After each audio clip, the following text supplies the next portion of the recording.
اسلام آباد سے خبر شامل کرتے ہیں، جہاں پر اسلامی نظریاتی کونسل نے سانحہ جڑاوالا جیسے واقعات روکنے کے لیے دن رات کام کرنے والی خصوصی عدالتیں قائم کرنے کا مطالبہ کیا ہے۔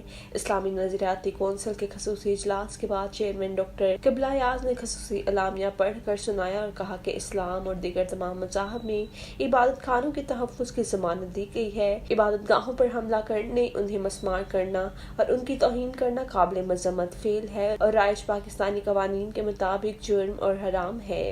اعلامیہ میں کہا گیا ہے کہ اگر کوئی قانون ہاتھ میں لیتا ہے تو ریاست کو اس کے خلاف فوری اقدام کرنا چاہیے۔ ایسے رویوں کی حوصلہ شکنی کے لیے تمام مذاہب کے قائدین اپنا کردار ادا کریں گے۔ عالمی امن کے قیام کے لیے متنوع مذاہب کے پیروکاروں کے درمیان حسن تعامل کی روایات کو فروغ دینے کے لیے مؤثر کاوشیں کی جائیں گی۔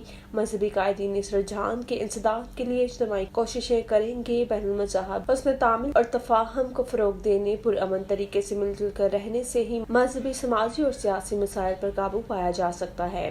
اسلامی نظریاتی کونسل کا کہنا ہے کہ مذہب کے نام پر تشدد، قتل، دہشت گردی یا ظلم کرنے کا تدارک ضروری ہے۔ سانحہ سیالکوٹ کے بعد بھی ایسے جرائم کے کیسز کے لیے خصوصی عدالتیں قائم کرنے کا مطالبہ کیا تھا۔ سانحہ جڑاوالا جیسے واقعات روکنے کے لیے دن رات کام کرنے والی خصوصی عدالتیں قائم کی جائیں۔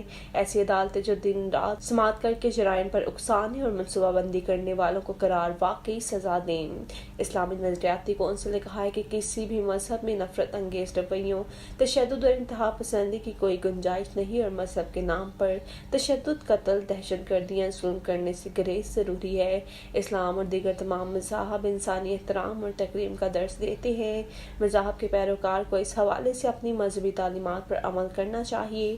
عوام میں یہ رجحان بیدار کرنے کی اشد ضرورت ہے کہ قانون اپنے ہاتھ میں نہ لیا جائے۔ قانون ہاتھ میں لینا قرآن و سنت، شریعت، آئین پاکستان اور متفقہ قومی دستاویز پیغام پاکستان کے خلاف ہے۔